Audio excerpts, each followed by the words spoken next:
안녕하세요. 금보다 귀한 상담자가 되기 위해 노력하는 김기환입니다.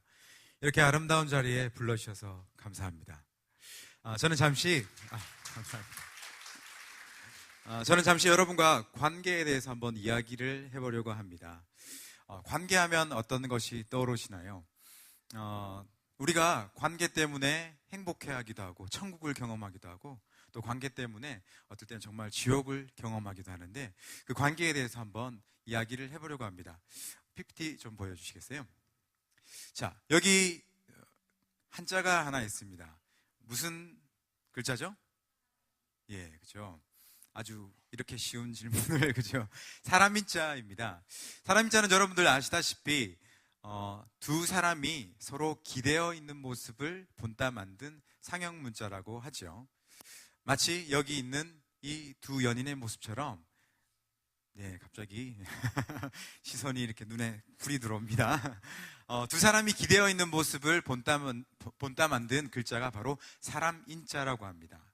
그리고 또 우리가 사람을 이야기하는 한자어인 인간이라고 할 때 이 인간은 어떤 글자죠? 사람인자와 그리고 그렇죠. 사이간자로 만들어졌습니다.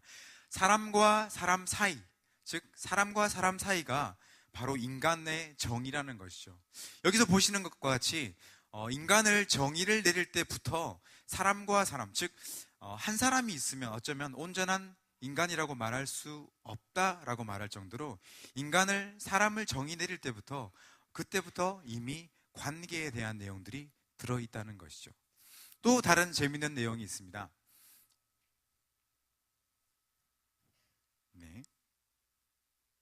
PPT가 안 넘겨지네요. 좀 넘겨주시겠어요? 박수 한번 부탁드립니다.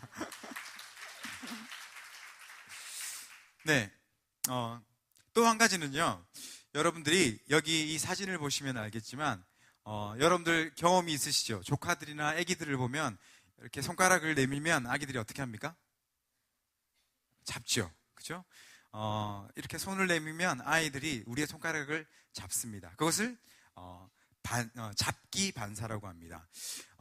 반사라는 것은 가르쳐졌거나 아니면 배웠기 때문에 하는 것이 아니라 이 사람을 잡아라, 이 사람을 잡으면 인생이 풀린다, 잡아라, 이렇게 배운 것이 아니라 그냥 갖다 대면 반사적으로 아무 생각 없이 자동적으로 나오는 것을 반사라고 하죠. 또 여기 보시는 것처럼 아기들의 웃음이 있습니다. 제가 어렸을 때는 잘 몰라서 제가 아기를 보고 탁 쳐다보면 아기가 저를 보고 웃어요. 그러면 제가 이렇게 생각을 했어요. 내가 잘생겼구나, 혹은 내 외모가 유아들에게도 먹어주는 얼굴이구나, 이렇게 생각을 했는데 이것이 아이는 아무 의미 없이 그냥 반사적으로 웃는다고 합니다. 마치 우리 속에 태어날 때부터 DNA에 프로그래밍이 되어 있는 것처럼 뭔가 사람을 만나면 반사적으로 잡으려고 하고 웃으려고 하는, 즉 관계의 유전자가 우리 안에 있다라고 해도 과언이 아니라는 것이죠. 저는 여러분하고 오늘 한번 이런 이야기를 해보고 싶습니다. 그렇다면 나는 관계를 맺을 때 관계 중에 어떤 유형의 사람인가, 어떤 식으로 관계를 맺는 사람인가를 같이 한번 살펴봤으면 좋겠습니다. 심리학자 조셉과 해리스 두 사람의 이름을 따서 조해리의 마음의 창이라는 것이 있습니다. 간단한데요, 여러분 지금부터 마음속에 정사각형을 하나 그려보시고 여기에 여러분의 마음의 창을 한번 머릿속으로 그려봤으면 좋겠습니다. 자, 1번 질문인데요. 나는 다른 사람에게 나에 관한 이야기를 잘 하는가? 여러분들, 나는 다른 사람에게 내 이야기, 내 속마음, 내 감정, 내가 생각하는 것들을 잘 오픈하고 자기 공개를 잘 하는 사람입니까? 그래서 매우 그렇다, 나는 조금이라도 마음에 드는 생각이 있으면 무조건 다 이야기한다 라는 사람이라면 9를 생각을 하시고, 전혀 아니다, 나는 과묵하고 진중해서 말을 잘 하지 않는 사람이다 라면 1을 생각하시고, 어느 정도 보통이다 라고 하면 5를 택하시고, 상당히 그렇다 라면 7을 택하시고, 이렇게 여러분 마음속에 점수를 한번 생각해 보십시오. 자, 나는 다른 사람에게 나에 관한 이야기를 잘 하는가? 점수를 생각하셨습니까? 생각하셨죠? 두 번째는 나는 다른 사람이 나에 대해서 어떤 생각을 가지고 있는지를 알려고 노력하는가? 다른 사람이 나에 대해서 어떻게 생각하고 다른 사람이 나를 어떻게 볼 것인가? 거기에 궁금해하고 귀를 기울이느냐. 여기도 마찬가지로 점수 매우 그렇다면 9점, 전혀 그렇지 않다면 1점, 어느 정도 그렇다라면 5점, 상당히 그렇다면 7점, 이렇게 점수를 한번 측정해 보시기 바랍니다. 자, 하셨습니까? 자, 그럼 이 점수를 가지고 마음속에 네모를 한번 만들어 보겠습니다. 메모지가 있는 분들은 정사각형을 이렇게 그리신 다음에 그것을 가지고 하시면 됩니다. 자, 첫 번째로 1번의 내용이 바로 자기 공개 정도입니다. 나는 나를 얼마나 오픈하느냐에 대한 건데요. 그 점수를 여러분이 1번에서 1점에서 9점에서 9점 중간에서 측정을 하신 다음에 그 점수를 체크를 하시고, 이렇게 내가 만약에 나는 3점 정도 그렇다라고 하면 옆으로 선을 이렇게 그으시면 됩니다. 그런 다음에 두 번째, 나는 다른 사람들이 나에 대해서 어떻게 생각하는지를 잘 듣느냐, 그 정도를 가지고 피드백을 얻는 정도, 다른 사람에게 나에 대한 피드백을 얻는 정도를 생각하시고 점수를 생각하시면 됩니다. 만약 내가 7점 정도 그렇다라고 하면 이렇게 연결하시면 됩니다. 자, 그러면 여기에 창이 하나가 생깁니다. 여기서 말하는 창은 뭐냐면요, 예전에 배우셨을 텐데, 우리 기억을 더듬어서 수학 시간에 우리가 예전에 이런 것을 배웠었습니다. 1사분면, 2사분면, 3사분면, 4사분면. 네, 기억하지 못하셔도 상관없습니다. 자, 1사분면, 2사분면, 3사분면, 4사분면 중에 가장 넓은 부분이 어디 부분인지를 생각하십시오. 지금 여기는 어떻습니까? 3사분면이 가장 넓습니다. 그렇죠? 가장 넓은 공간이 나오죠? 순서는 1, 2, 3, 4분면입니다. 3, 4분면이 가장 넓은데, 그 가장 넓은 영역이 바로 여러분의 인간관계의 윈도우, 창이 되는 것입니다. 자, 머릿속으로 그려보셨습니까? 자, 그러면 지금부터 나는 어디에 속하는지 한번 해보도록 하겠습니다. 자, 두두두두두, 그죠? 자, 첫 번째는요, 여기 보시면, 자, 자기 공개가 7점 정도, 그리고 자기 공개의 영역이 넓고, 그리고 피드백을 받는 영역도 넓고, 즉 나는 세로축에서 보시는 것처럼 다른 사람에게 내 이야기를 많이 한다, 많이 하기도 하고, 또 다른 사람이 나에 대해서 어떻게 생각하는지 궁금해하고 귀를 기울인다. 이 두 가지가 다 넓은 사람이 바로 개방형의 사람이고요. 이것은 나도 알고 남도 아는 공개적 영역이 넓은 사람이라고 합니다. 자, 이런 유형을 뭐라고 한다고요? 개방형이라고 합니다. 자, 개방형은요, 장점, 인간관계가 원만합니다. 그리고 적절한 자기 표현을 합니다. 왜? 내 마음에 있는 것을 잘 표현을 하기 때문이죠. 또 타인의 말도 경청합니다. 내 말만 하는 사람이 아니라 남이 나에 대해서 어떻게 생각하느냐도 귀담아 듣는 사람인 것이죠. 그래서 타인에게 호감과 친밀감을 주는 유형입니다. 자, 저 같은 사람이죠. 네. 자, 여러분 개방형 있으십니까? 개방형. 나는 개방형인 것 같다. 있으십니까? 예, 훌륭하십니다. 저분하고 친하게 지내십시오. 자, 박수 한번 부탁드립니다. 예, 개방형들은 손을 잘 드십니다. 자, 그런데 이 개방형에 단점도 있다고 합니다. 왜냐하면 단점은 자기 표현을 잘하고 또 남의 말을 잘 듣기 때문에 좀 이렇게 오지랖이 넓어요. 그래서 단점으로는 말이 많고 경박한 사람으로 보일 수 있다는 것이 단점일 수 있겠죠.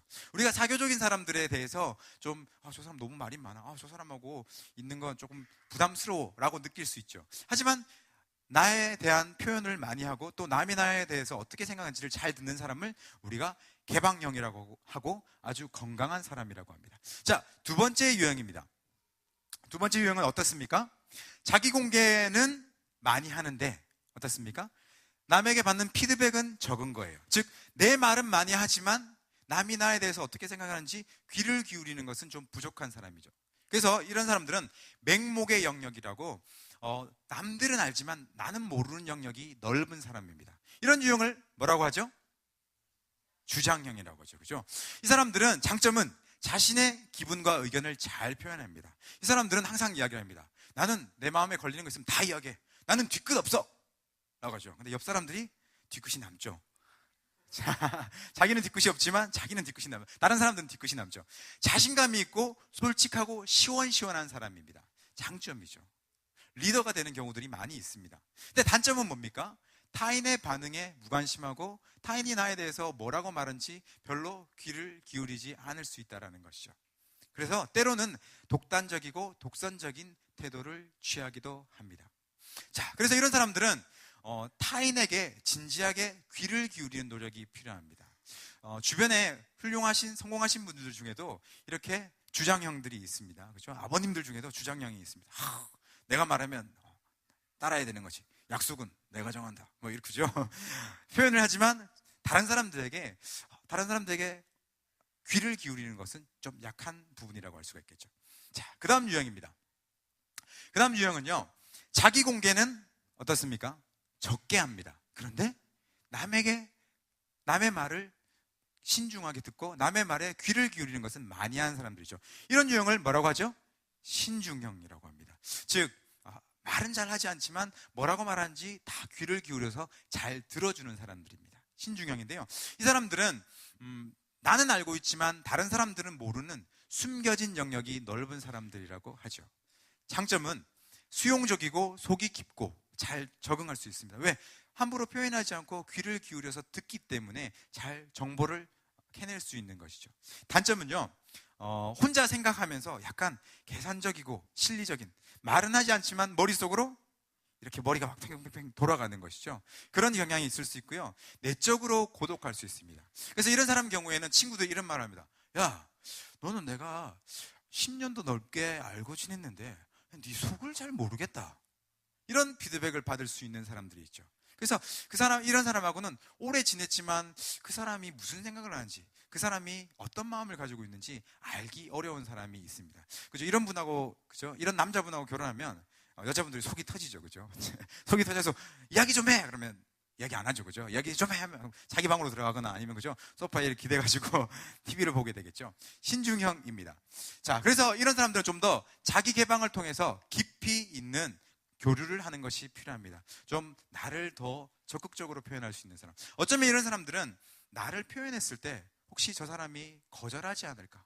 혹시 나를 표현했을 때 저 사람이 내 말에 상처를 받지 않을까라는 두려움이 있을 수 있는 사람일 수 있죠. 자, 그 다음 마지막 유형입니다. 마지막 유형은 조금 곤란한 사람입니다. 마지막 유형은 자기 공개도 하지 않고 그리고 남의 말도 듣지 않아요. 약간 외딴 섬과 같은 분이죠. 신비주의 컨셉이라고나 할까요? 자, 이런 분은 나도 모르고 남도 모르는 미지의 영역이 넓은 분입니다. 그죠? 미지의 영역이 아주 넓어요. 그죠? 미지의 영역이 넓어서, 자, 무슨 형이라고 하죠? 고립형이라고 합니다. 혼자 있는 게, 그죠? 내가 좋아. 혼자인 내가 좋아. 이런 분들이죠. 그죠? 고립형인데, 관계에 소극적이고 무관심하고 타인과의 접촉이 오히려 불편감을 유발할 수 있고요. 때로는 고집이 세고 주관이 강한 경우도 있지만 사실은 마음에 상처를 안고 있는 사람입니다. 마치 어떤 껍질이 딱딱한 소라 속에 숨어 있는 사람처럼 관계를 두려워하고 사람들에게 나가지 않으려고 하면서 자기 세계 속에 있는 사람들이죠. 그렇죠? 이런 사람들은 미지의 영역을 좀 줄이고 공개적 영역을 넓히는 것이 중요합니다. 주변에도 그런 사람들이 있을 거예요. 그죠?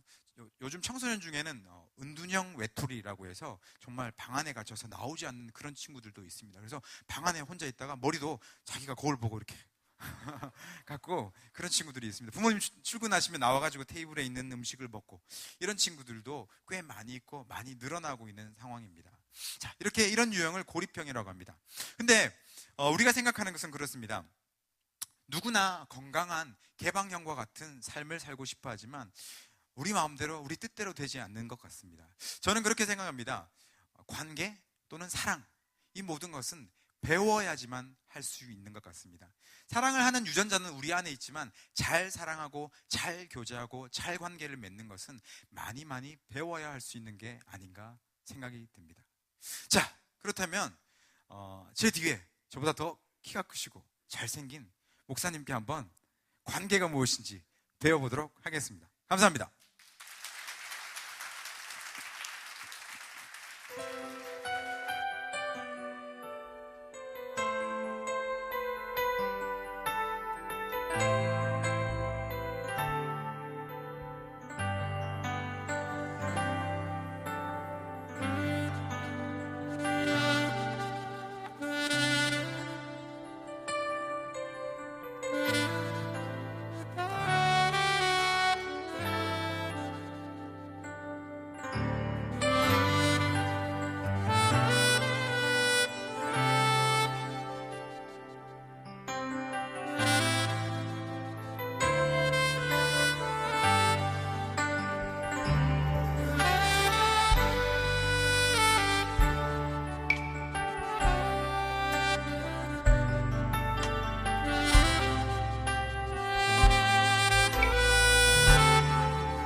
교회를 하나님 앞에 그냥 드리면 하나님께서 만들어 가실 것입니다.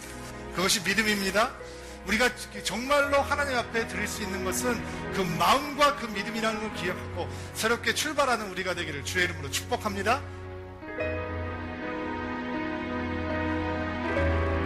주님, 내가 믿음의 사람입니다. 고백하는 귀한 주의 백성들 가운데 하나님의 몸된 교회, 주의 영광을 드러낼 서울드림교회 가운데 지금부터 영원까지 함께 계시기를 간절히 축원하옵나이다.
우리 하나님 앞에 다시 한번 감사의 박수 올려드리도록 하겠습니다. 새신자를 위한 예배 드림 플러스 오신 여러분들 주의 이름으로 환영하고 축복합니다. 오늘도 하나님께서 여러분들에게 말씀을 통해서 은혜를 주실 텐데 영상 보신 대로 하나님께서 두 번째 캠퍼스를 저희들이 시작할 수 있도록 은혜를 베풀어 주셨습니다. 사실 새신자 예배는 여기서 계속 진행될 거고요. 당분간은 그쪽 캠퍼스의 새신자 예배를 시작할 수 없기 때문에 오전 예배 중심으로 돌아가겠지만 여러분들 알고 기도해 주시면 감사하겠습니다. 지난주에 용도 변경 신청 허가가 나와서 이제 저희들이 렌트한 장소를 교회로 바꿀 수 있는, 공사할 수 있는 허가를 받게 되었습니다. 몇 달 동안 공사를 진행한 다음에 날씨가 좀 쌀쌀해질 때 아마 저 캠퍼스를 오픈할 수 있지 않을까 싶은데요. 이렇게 청년 열차가 롯데월드하고는 전혀 상관없고요. 그냥 한 정거장 떨어져 있다라는 얘기입니다. 하나님께서 은혜를 주셔서 지금 저희가 있는 공간이 한 150평 정도 되거든요. 근데 저 지하 2층에 있는 공간이 430평, 440평 정도예요. 그러니까 저희가 지금 2층, 3층, 4층 그리고 1층 반을 쓰고 있는데 거의 비슷한 공간이 준비되었습니다. 그래서 저희 성도들이 이제 그쪽에서 또 다른 캠퍼스와 껴서 서울드림교회가 누릴 수 있는 은혜를 하나님께서 베풀어 주셨습니다. 위해서 기도해 주시면 감사하겠고 관심 가져주시면 감사하겠습니다. 제 짧은 머리를 하고 있을 때 낯설어요. 저한테도 저희 처음 3년 반 전에 했던 모습인데 진짜로 저렇게 작은 무리가 모여서 시작했던 교회였는데 저희 주일학교 첫 모임이 우리 목사인 저희 애들들을 포함해서 7명이 모였거든요. 근데 이제 그 아이들이 400명이 돼가니까 하나님께서 굉장히 은혜를 베풀어 주신 거죠. 앞으로도 하나님께서 행하실 일을 기대하고 소망해 봅니다. 여러분도 기대를 가져주셨으면 감사하겠습니다. 오늘 좋은 강의를 해주신 우리 형제님 감사드립니다. 사실은 저 강의를 물고 제가 이제 두 번째 이 관계에 대한 이야기를 해드릴 거고요. 특별히 오늘 예배를 통해서 저희를 섬겨주신 우리 예배팀들에게도 다시 한번 감사를 드립니다. 자, 우리 가슴에 손을 얹고 믿음을 고백하고 하나님 말씀 듣는 시간을 갖도록 하겠습니다. 따라해 주시면 감사하겠습니다. 하나님은 나를 사랑하십니다. 나는 그 사랑 안에 있습니다. 하나님은 오늘 나에게 말씀하실 것입니다. 그 말씀에 능력이 있습니다. 그 말씀에 생명이 있습니다. 나의 마음을 하나님께 열겠습니다. 나의 생각을 예수님께 집중하겠습니다. 들은 만큼 변합니다. 들은 만큼 행복해집니다. 자, 개방형, 주장형, 신중형, 고립형 포함 안 돼 있는 분들이 있나요? 5가 딱 갈라지면 어떻게 되는 거예요, 교수님? 5가 딱 갈라지면 어느 쪽으로 선택을 해야 되는 거예요? 둘 다, 그런 두 가지 성향이 다 있다라고 하는 것이죠. 그러니까 5라고 하는 것에 끊어보면 저는 5에다 끊었거든요, 한쪽을요. 어느 쪽인지는 여러분에게 밝혀드릴 수는 없지만 5를 끊었으면 내 마음속에 이런 것이 있는 거죠. 한껏을 치우치기에는 너무 내가 마음이 살짝 자신이 없는 거죠. 그것도 내 자신의 약점을 드러내는 부분이 아닌가라는 생각이 들어요. 관계에 대한 스트레스가 많아요. 사실 직장 스트레스는 거의 100% 관계 스트레스라고 생각해도 좋을 것 같아요. 교회 스트레스는 뭐냐? 은혜 못 받는 게 스트레스일까요? 설교가 지루하고 긴 게 스트레스일까요? 저하고 신대 목사가 이렇게 설교가 짧은 사람들이 아니거든요. 저희 교회 예배가 결코 짧은 예배가 아닌데, 얼마 전에 저 아는 목사님은 주일 설교를 1시간 40분에서 2시간 정도 한다는 거예요. 그래서 제가 깜짝 놀랐어요. 나 같으면 그 교회 안 다니겠다라는 생각이 들었어요. 사실은 뭐 예배가 길고 지루하고가 스트레스가 아니잖아요. 교회도 사람들이 왜 그냥 왔다가 그냥 가느냐? 뭐 때문에 그렇죠? 사실은 관계 스트레스가 굉장히 크죠. 저는 이전에 있던 교회는 목사만 100명이 넘는 교회였어요. 그러면 전도사들까지 합치고 파트타임까지 합치면 뭐 수백 명의 교육자들이 있는 교회죠. 저는 나름대로 제가 굉장히 관계가 원만한 사람이라고 생각을 하고 지금까지 살아왔던 것 같아요. 그리고 정말 저는 그렇다고 믿었는데, 제가 이전 교회를 섬기다가 굉장히 관계가 저는 좋다고 생각했는데, 그 교회를 그만두고 난 다음에 제가 별로 관계가 좋지 않은 사람이라는 것을 알게 됐어요. 제가 관계가 나쁘다는 뜻이 아니라 내가 그들과 진짜 관계가 있는 게 아니고 그냥 아는 사이구나라고 깨닫게 됐어요. 굉장히 고통스럽더라고요. 자, 여러분은 친구가 많다고 생각하시죠? 여러분은 관계가 괜찮고 원만하다라고 생각하시면서 사는지 모르겠지만, 사실은 그 내면으로 들어가면 그 사람들이, 혹은 우리를 향해서 그 사람들이 가지고 있는 생각은 그냥 아는 사람 정도? 그 이상, 그 이하도 아닌 그냥 그 정도 수준의 사이인 것들이 너무 많구나라는 것을 혹시 깨닫게 되실지도 모르겠어요. 그러면 제가 하나님 앞에서 깜짝 놀라고 고통스러워했듯이 여러분도 깜짝 놀라시고 고통스러워할 수 있는 가능성도 대단히 많은 거예요. 여러분 혹시 이런 경우 있으시죠? 그 사람 내 친구야 라고 나는 그 사람을 인정해 줬는데, 그 사람은 내가 없는 다른 곳에서 나에 대해서 그냥 아는 사람이야, 친구 아니야, 안 친해 라고 하는 얘기가 돌아서 들어왔을 때 여러분 마음이 당황스러움을 지나서 뭘로 넘어가게 되죠? 분노로, 실망으로 들어가게 되죠. 관계가 쉽지 않아요. 나는 좋다고 생각하는데 다른 사람들은 그렇게 생각하지 않는 경우도 너무 많이 발생을 하고, 이번 주에 관계에 대해서 굉장히 고민을 많이 하고 살았어요. 왜 관계가 그렇게 어려울까? 우리 모두가 다 좋은 관계를 원하고 좋은 친분을 원하고 좋은 우정을 원하는데 왜 그렇게 좋은 관계를 갖기가 힘든 것일까? 고민을 해봤어요. 그러다가 제 마음속에 어떤 사건이 하나 떠올랐는데, 제가 무주에 있는 어느 리조트에 가서 어느 회사 이 MT의 강의와 설교를 맡게 됐어요. 근데 새벽에 일어나서 이제 예배를 인도해야 되기 때문에 저녁에 가족들과 함께 좋은 리조트에 가서 쉬다가 밤에 잠이 들려고 이제 잠자리에 들었는데, 밤 11시 반이 되었는데 바깥에서 제 딸 또래들보다도 더 어린 애들이 막 뛰어노는 소리가 들리는 거예요. 아이들이 그럴 수 있죠. 근데 시간을 보니까 이제 12시가 돼가는 거예요.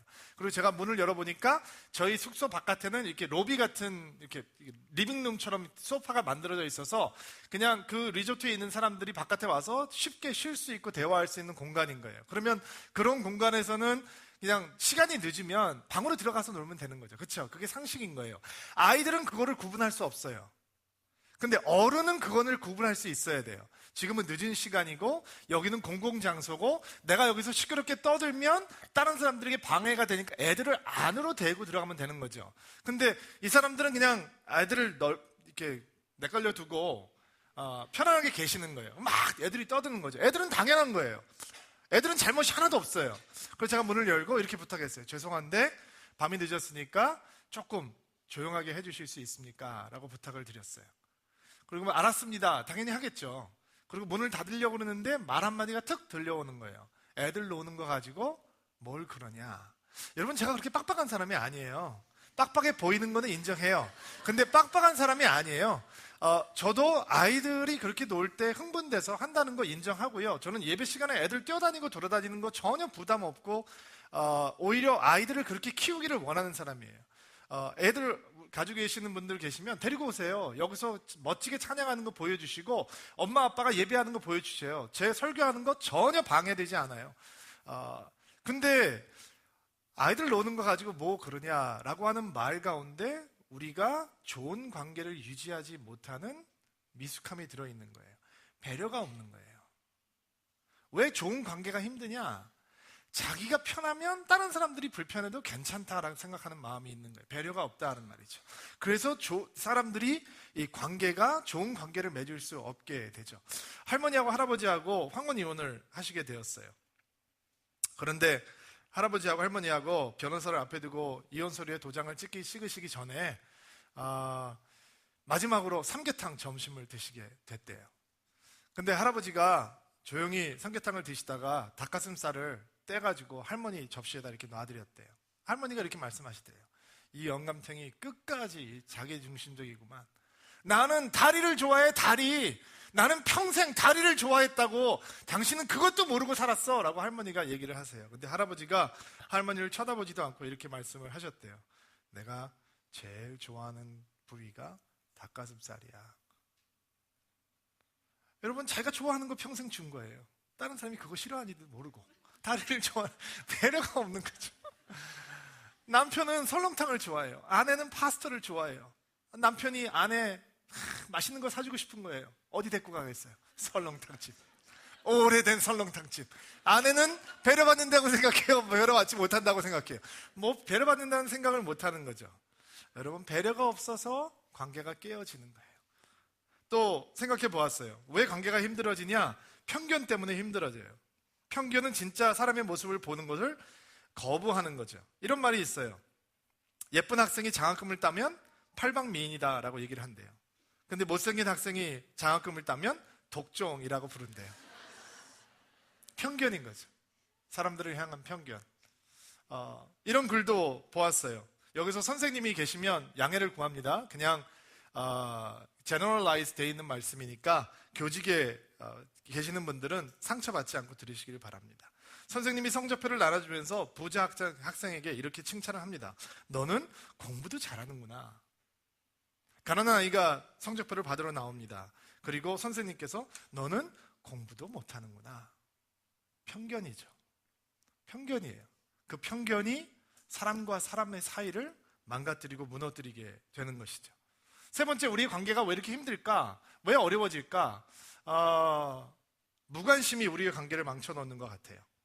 여러분, 목사가 제일 성도들한테 많이 마음에 상처를 주는 게 뭘 것 같아요? 뭐라고 생각하세요? 인사할 때 다른 사람 쳐다보는 거예요. 근데 너무 이상해요. 여러분, 교회에 제가 몇 명의 인사를 하고 있겠어요. 큰 교회가 좋은 게, 큰 교회는 사람들이 관심이 없어요. 서로에 대해서. 목사하고 눈 맞추려고 생각도 안 해요. 큰 교회는. 아무리 무시하고 다녀도 그것 때문에 욕먹진 않았어요. 그런데 저희 서울 드림교회에서는 가끔씩 제가 이렇게 서 있으면 성도들이 상처를 받는데, 어떤 상처를 받냐면 악수를 하면서 다른 사람을 쳐다본다는 거예요. 벌써. 근데 저는 왜 그렇게 하겠어요? 이 사람은 나하고 눈 마주쳐야 되는데 나하고 눈을 안 마주치고 나가려고 하는 거예요. 그러니까 나는 이 사람 벌써 손을 잡았으니까 딴 사람 빨리 얼굴이라도 한번 이렇게 마주 보고 싶은 거예요. 그게 목회자의 마음인 거죠. 여러분은 목회자가 아니잖아요. 여러분은 양이잖아요. 그러니까 마음을 모르는 거예요. 나하고 인사 못하고 가는 사람이 한 명이라도 있으면 내가 마음이 얼마나 안타까운지 모르는 거지. 그러니까 사람이 어떻게 생각하냐면 여호수아 목사가 나한테 관심이 없구나 라고 생각을 하는 거예요.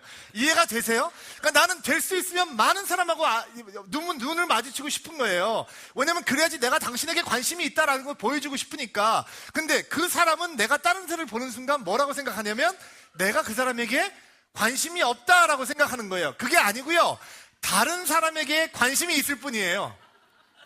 이해가 되세요? 근데 사람들은 무관심하다 그럴 때 분노해요. 내가 설교를 할 때 잘못하면 용서해줘요.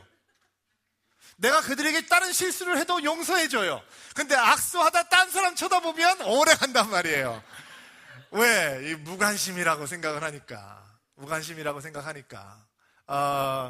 여러분, 친구 사이에도 오랫동안 연락이 없고 무관심하면 마음이 망가지잖아요. 부모님들이 저희들한테 제일 서운한 게 뭐예요? 전화 안 하는 거잖아요. 죽었는지 살았는지 알려주지를 않는 거잖아요. 그게 제일 어르신들이 서러워하시는 것이잖아요. 여러분, 관심이 없다는 게 관계를 힘들게 해요. 맞는 것 같아요. 그 세 가지가 우리의 관계를 어렵게 하는 것 같아요.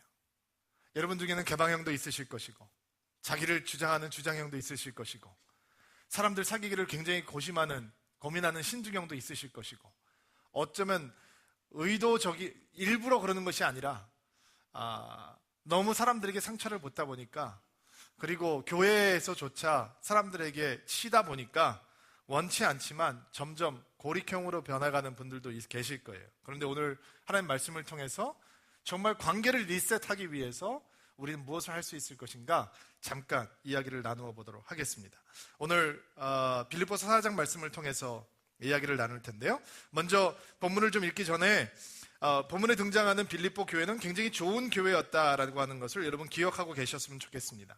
그 교회는 가난했습니다. 그러나 그 교회는 행복한 교회였습니다. 그 교회는 핍박이 많았던 교회였습니다. 그렇지만 그 교회는 용감했습니다. 그 교회는 이단의 공격도 많았습니다. 그렇지만 그들은 복음으로 충만했습니다. 그들은 로마의 핍박 속에서도, 그리고 온갖 어려움 속에서도 믿음을 잃지 않고 있던 교회였습니다. 가난했지만 오히려 다른 사람들을 도울 수 있을 만큼 마음이 넉넉한 교회였습니다. 근데 그들이 스스로 풀 수 없는 어려운 문제를 만나게 되었습니다. 그 문제가 뭐였냐면 교인들 사이에 관계가 어려워지기 시작했다는 것입니다. 오늘 빌립보서 4장 1절과 2절 말씀 한번 같이 보실래요? 1절 2절 말씀 시작. 내가 여러분 보고 싶어하는 영제 여러분, 여러분은 내게 기쁨이며 자랑입니다. 내가 여러분에게 말한 것과 같이 주님을 계속 따르십시오. 유오디아와 순두개에게 권합니다. 주님 안에서 화해하십시오. 이게 무슨 소리냐면 유오디아와 순두개라고 하는 것이 여자 이름들인데요. 이 유오디아와 순두개가 교회의 막강한 리더였던 것 같아요. 근데 이게 파벌이 나뉘어져 가지고 사람들이 막 다투기 시작하는 거예요. 여러분, 교회에서 제일 힘든 건 교회에 열정이 있는 사람들이 다투는 거예요. 제가 많이 봤어요, 미국에서. 그러면 목숨을 걸고 싸워요. 왜? 기도를 하면서 싸우니까. 하나님의 이름으로 싸우니까. 기도를 하면서 그 사람을 미워하면서 자기가 지면 하나님이 진다고 생각하고, 제가 농담하는 게 아니고 십자가를 걸고 막 싸우는 거예요. 그러니까 교회에서 사람들이 분쟁이 생기면 세상 사람들이 싸우는 것보다 더 어글리하게 싸우게 되는 거예요.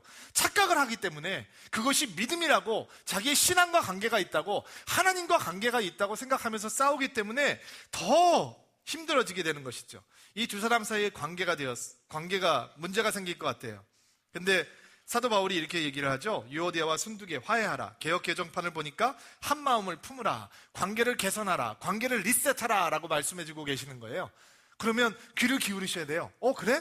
관계가 어려워지면 관계를 리셋할 수 있는 거야? 어떻게 하면 되는 거야? 다음부터 등장하는 사도 바울의 말씀이 우리로 하여금 어떻게 여러 가지 부류의 사람들과 좋은 관계를 맺어나갈 수 있는지 영적인 지혜를 가르쳐 주어요. 4절 말씀 한번 읽어보세요.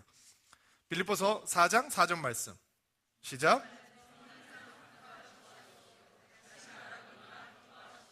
자, 첫 번째 좋은 관계 리셋을 위해서 우리가 해야 되는 건 먼저 우리가 기쁨의 사람이 되어야 된다는 거예요. 더 쉽게 설명할까요? 여러분이 기분 좋은 사람이 되어야 되는 거예요. 만나면 기분 좋은 사람이 되어야 되는 거예요. 아멘 하세요.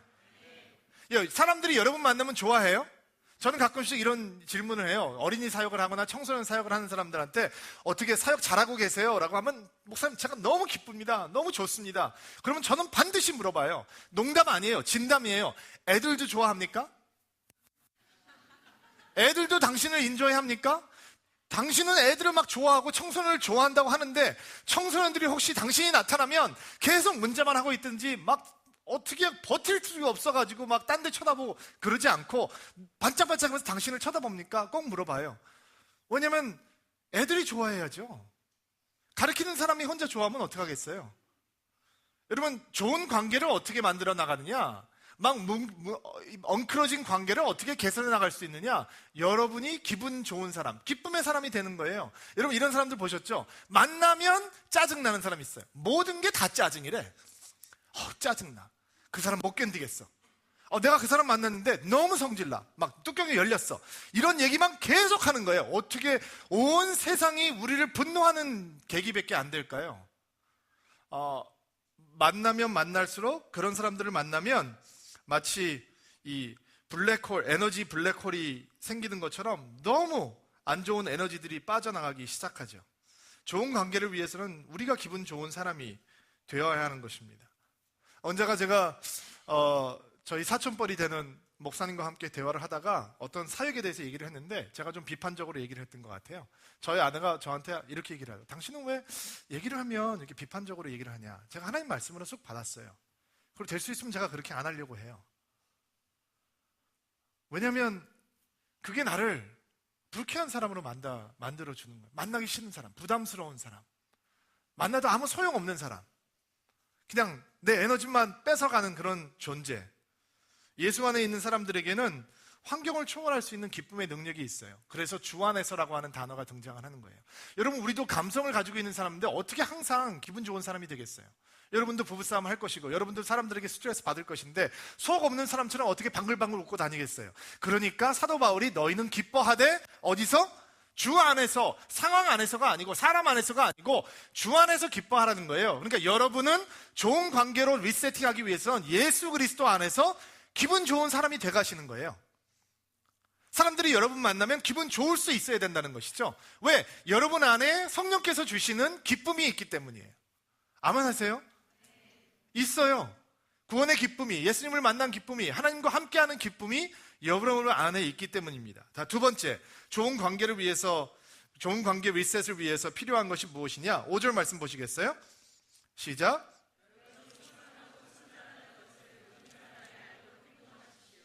주님께서 곧 오실 것입니다. 자, 여러분이 선하고 친절하다는 것을 모든 사람이 알게 하십시오. 무슨 이야기입니까? 우리가 좋은 관계 리셋을 위해서 필요한 것은 친절과 관용이라는 것이죠. 여기가 무슨 유통업체냐, 백화점이냐, 갑자기 무슨 친절교육이냐 라고 생각하시는 분들이 있을 것 같은데, 이 친절과 관용이라고 하는 단어는 온유함이라고 하는 단어와 연결이 되어 있어요. 어떻게 좋은 관계를 갖느냐? 여러분과 제가 온유한 사람이 되어 가는 거예요. 예수님을 닮은 그 부드러운 사람으로, 따뜻한 사람으로, 친절한 사람으로, 관용의 사람으로 변해가야 되는 것이죠. 어떤 사람들은 속에 있는 감정을 감당을 못하는 사람들이 있어요. 분이 생기면 풀어야 되고, 억울하면 말해야 되고, 그래서 남자들이 이 분풀이가 안 되니까 가끔씩 막 벽을 속으로 쳐가지고 손이 막 깨지기도 하고, 이런 바보 같은 일들을 남자들이 하잖아요. 저는 더 심한 경우도 봤어요. 어떤 분이 화가 나니까 그 분이 컨트롤이 안 되니까 안경을 쓰는 여자분인데 안경을 벗어서 벽에다 집어 던지는 거예요. 그러면서 분이 풀리면 그 구부러진 안경을 다시 피고 후회하고 하는 거예요. 사람들이 왜 그렇게 분노 발산을 하느냐? 왜 이렇게 분노 발산을 하느냐? 여기서 얘기하고 있는 온유함이라고 하는 것이 없기 때문이에요. 그렇게 분을 발산하는 사람들이 좋은 관계를 가질 수 있을까? 절대로 가질 수 없어요. 여러분, 이런 사람 보셨어요? 내가 한판 붙었잖아. 속에 있는 거 다 끄집어냈어. 그랬더니 관계가 끈끈해졌어. 내가 부부싸움을 했어. 온갖 소리를 다 했지. 그동안 1년 반 동안 싸웠던 거 다 퍼붓었어. 그랬더니 부부 관계가 다시 좋아졌어. 보셨어요? 그런 사람들? 절대로 없어요. 속에 있는 분을 쏟아내는 건 관계를 망치고 파괴하는 거죠. 좋은 관계로 어떻게 리셋이 되느냐? 여러분, 온유함이라고 하는 성품으로 내가 할 것을 참는 것으로 출발하는 것입니다. 저희 딸이 18살 되던 생일이었어요. 좋은 식당을 준비하고 예약을 해놓고 가려고 하는데 조금 늦게 왔어요. 제가 이렇게 마음이 좀 상했어요. 기다리다가. 그리고 늦게 온 아이한테 이제 제가 시비를 걸었는데, 그냥 늦게 와서 미안해 라고 했으면 되는데, 저희 딸 성품이 저희 아내를 좀 닮아가지고 저를 닮아가지고, 근데 끝까지 이제 얘기를 자꾸 하는 거예요. 제가 그냥 빨리 준비해. 근데 자꾸 제가 한 얘기를 물고 들어가면서 자꾸 이렇게 얘기를 해서 조금이 아니라 많이 좀 화를 내게 됐어요. 많이 화를 내면서 온유함의 모습을 잃어버렸죠. 그리고 18살이면 아이가 성년이 되는 생일인데 생일 선물도 너무 예쁜 거 저와 저의 아내가 준비하고 기다리고 있었는데 애 마음에 상처가 되는 이야기들을 많이 쏟아부었어요. 얼마나 후회가 되는지. 그리고 차에 뒤에 타고선 울면서 이렇게 가만히 있는 딸을 보면서 제가 하나님 앞에 너무 부끄럽더라고요. 내 딸이 아니고 하나님 딸인데, 잠시 저에게 맡겨주신 하나님의 자녀인데 내가 하고 싶은 말을 포기하지 않고 마지막까지 그 얘기 해버렸던 내 자신의 미숙함이 너무 죄송하고 하나님 앞에 부끄러웠어요. 물론 딸에게 미안한 것은 두말할 나위도 없죠. 여러분, 참아서 후회한 적 있으세요? 내가 하고 싶은 얘기 참았기 때문에 후회해 본 적은 있어요? 아마 없을걸요. 그러나 하고 싶은 얘기 했기 때문에 후회한 적은 굉장히 많으실걸요. 좋은 관계가 어떻게 리셋이 되느냐? 하나님의 온유함으로 나를 지켜나가는 것이죠. 자, 세 번째, 관계를 리셋하는 하나님의 방법은 6절 말씀입니다. 읽어보시겠어요? 6절 시작.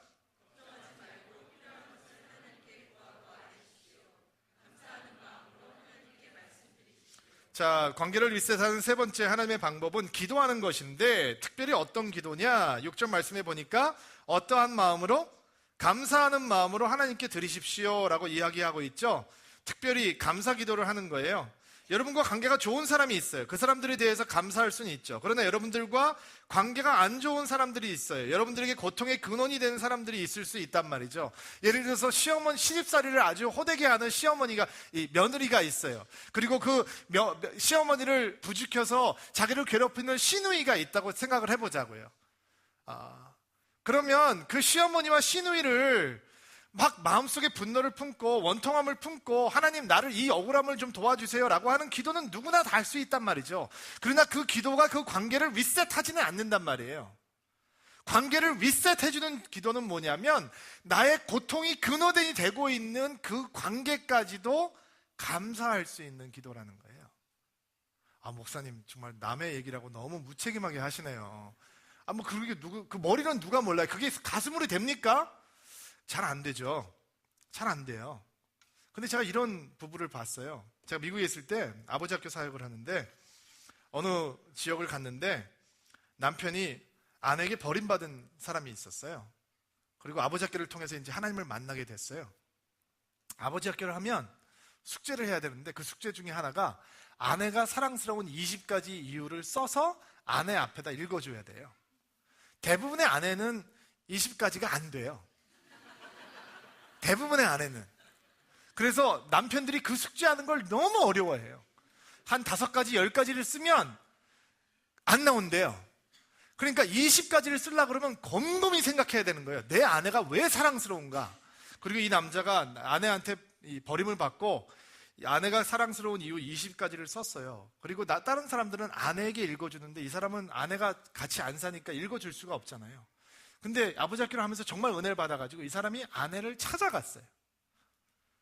이 남편은 잘못한 게 없이 그냥 버림을 받은 사람인데 찾아가서 이거를 읽어주려고 그러니까 아내가 마음을 닫고 만나주지를 않는 거예요. 근데 이 사람이 아버지 학교 사역에 헌신해서 계속 그 사역을 하면서 형제들이 중보 기도를 하는 거예요. 그리고 이 사람은 계속 그 아내가 사랑스러운 이유를 갖다가 써나가기 시작하는 거예요. 또 다른 모습, 또 다른 거. 막 리스트가 넘어가는 거죠. 그리고 어느 날 그 지역에 가서 아버지 학교 강의를 하러 갔는데 한 1년 반, 2년 정도 시간이 지났는데 사람들이 저를 보자마자 그 형제에 대한 간증을 하는 거예요. 목사님, 그 형제가 아내를 만났어요. 오늘 밤에 그 아내가 와요. 왜냐면 세족식을 못 해줬기 때문에 그때 세족식을 하러 온다는 거예요. 그래서 사연을 듣고 보니까 이 사람이 그렇게 거절을 당하면서도 계속 아내의 마음을 열기 위해서 노크를 했는데 다른 사람을 통해서 이 남자가 자기 아내에 대해서 얼마나 감사한지를 얘기하는 것을 듣고 아내가 그 어른 마음을 열었다는 거예요. 아니, 내가 저 사람에게 저렇게 고통을 주었는데 저 사람이 나에 대해 감사를 해? 그게 어떻게 가능해? 그리고 그가 은혜 받았다는 얘기를 듣고 하나님을 의지하고 나오게 됐다라는 거예요. 여러분, 힘들게 하는 사람을 위해서 감사 기도를 해보세요. 여러분, 보스 중에서 힘든 사람이 있죠? 깐깐하고 그냥 뭐 일만 가져가면 막 박살내고 이런 사람이 있죠? 대부분의 사람들은 그런 사람을 향해서 어떻게 대하냐면 다른 사람들을 만나서 그 사람에 대해서 불평하는 것으로 끝내요. 야, 우리 보스가 있는데 나를 너무 못살게 굴어. 그 사람 집에 가서 진짜 밥 뻗고 어떻게 발 뻗고 자나 몰라. 형편없는 인간이야. 근데 그 태도를 바꿔보시라는 것이죠. 나에게 보스가 있는데 우리 상사는 너무 철두철미한 사람이야. 이 사람한테 일을 배우면 내가 어디 가서든지 일을 잘할 수 있을 것 같아. 내가 퇴근하기 전에 꼭 일을 줘. 그래도 퇴근한 다음에 부르는 것보다 낫지.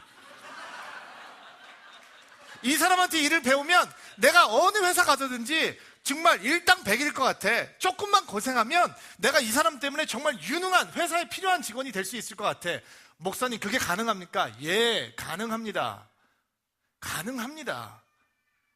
내가 내 삶을 향해서 감사의 기도 제목을 올리는 것은 여러분의 선택입니다. 여러분의 환경 곰곰이 생각해 보면, 하나님을 통해서 보면 그렇게 힘들지 않습니다. 내 안에 계시니가, 여러분 안에 계시니가 세상에 있는 이보다 크시고 하나님께서 주시는 능력이 이 세상에 있는 자들의 능력보다 강하시기 때문에 여러분들께서 얼마든지 감사의 기도를 올려드릴 수 있는 것입니다. 여러분의 기도를 바꿔보십시오. 그러면 그 감사 기도를 통해서 하나님께서 여러분의 관계를 리셋하실 것입니다. 하나 더 볼까요? 8절 말씀. 8절 말씀 한번 읽어주시겠어요? 시작.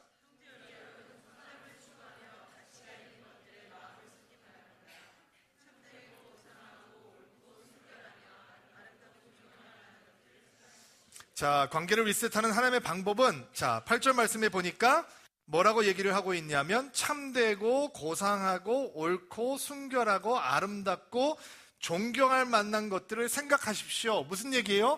그런 것들로 당신의 마음을 채우십시오 하는 얘기죠. 사도 바울이 우리에게 가르쳐주고 있는 것은, 관계를 리셋하는 하나님의 방법은 마음을 바꾸는 것이라는 거예요. 좋은 생각으로, 영적인 생각으로, 긍정적인 생각으로, 바른 것으로 우리의 마음을 바꾸라라는 거예요. 사람들의 생각이 왜 삐뚤어지는지 아세요? 상처 때문에 그렇고 열등감 때문에 그렇죠. 상처와 열등감이 구부러진 자아상을 만들어 놓아요. 건강한 자아상이 없으면 만사가 섭섭해요. 남이 나를 무시한다고 생각하고, 건강한 자아상이 없으면 남이 잘 되면 배가 아파요. 그들이 운이 좋다고 생각하고 나는 불행하다고 생각하죠. 건강한 자아상이 긍정적인 사고 때문에 생기는 거 아니에요. 건강한 자아상은 하나님이 나를 어떻게 생각하시느냐로 생기는 거예요. 건강한 자아상은 명암이 휘황찬란해질 때 절대로 생기지 않아요. 건강한 자아상은 성경이 우리에 대해서 뭐라고 정의하고 있느냐를 믿게 될 때 생기는 거예요. 성경이 여러분에 대해서 뭐라고 생각하는지 아세요? 여러분은 하나님의 형상으로 만들어졌다고 얘기해요. 왜 아멘 안 하시나? 여러분은 엄마 아빠 닮은 사람이 아니고 하나님을 닮은 사람이라는 거예요. 하나님이 여러분 안에 계시다는 거예요. 성경은 여러분에 대해서 뭐라고 얘기하냐면, 여러분이 막직하게 생겼다는 거예요. 만들어졌다는 거예요. You're wonderfully, fearfully 만들어졌다는 것이죠. 성경은 여러분에 대해서 뭐라고 설명을 하냐면, 하나님께서 여러분 때문에 기뻐하시고, 하나님이 여러분 때문에 노래를 부르시고, 하나님께서 여러분 때문에 흥분하신다라고 고백하고 있어요. 그게 여러분이라고요. 그 건강한 자아상이 생길 때 내 안에 건강한 생각들이 들어서기 생각하죠. 여러분이 어떤 존재인지 깨닫는 것이 여러분의 마음을 건강한 하나님의 생각으로 채우는 연습입니다. 한 가지만 더 생각하고 마무리할게요. 9절 말씀. 9절 말씀 읽어주실까요? 시작.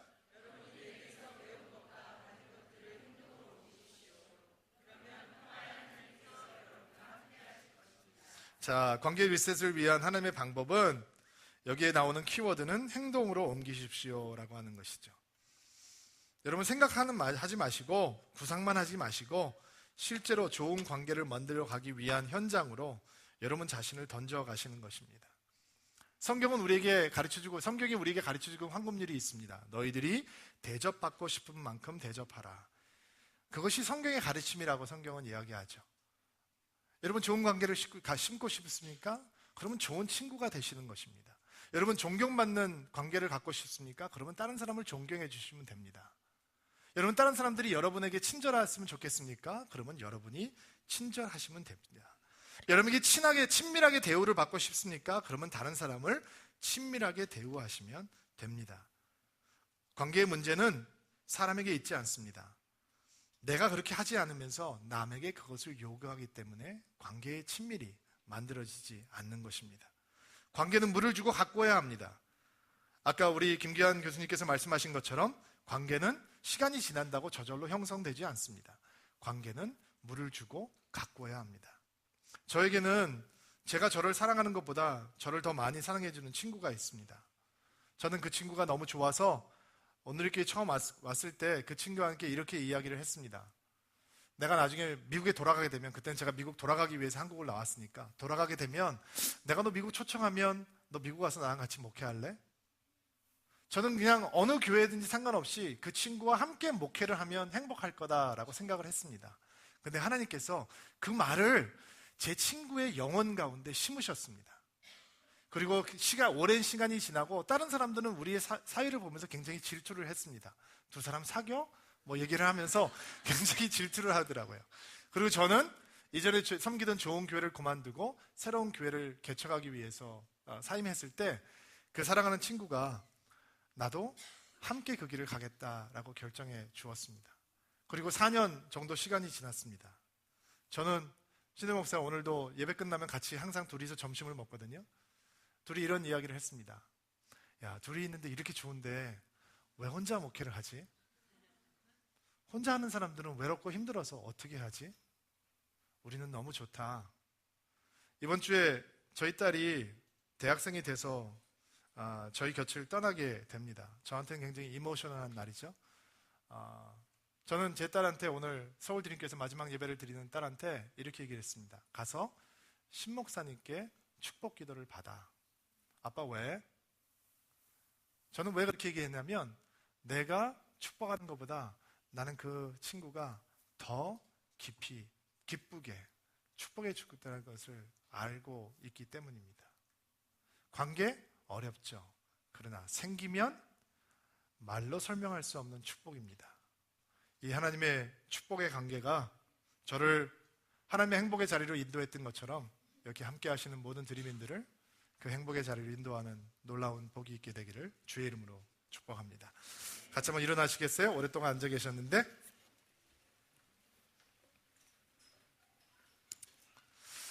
자, 오늘 제가 여러분을 위해서 축복하기 전에 저하고 눈 한번 마주쳐 주세요. 네. 여러분 주변에 괜찮은 사람들이 많아요. 하나님의 선물들. 그 선물들이 여러분이 물을 주고 가꾸면 다윗에게 요나단이 있는 것처럼, 여호수아 목사에게 신동의 목사가 있는 것처럼 여러분의 목숨을 주고도 바꿀 수 없는 아름다운 친구들로 변하게 될 것입니다.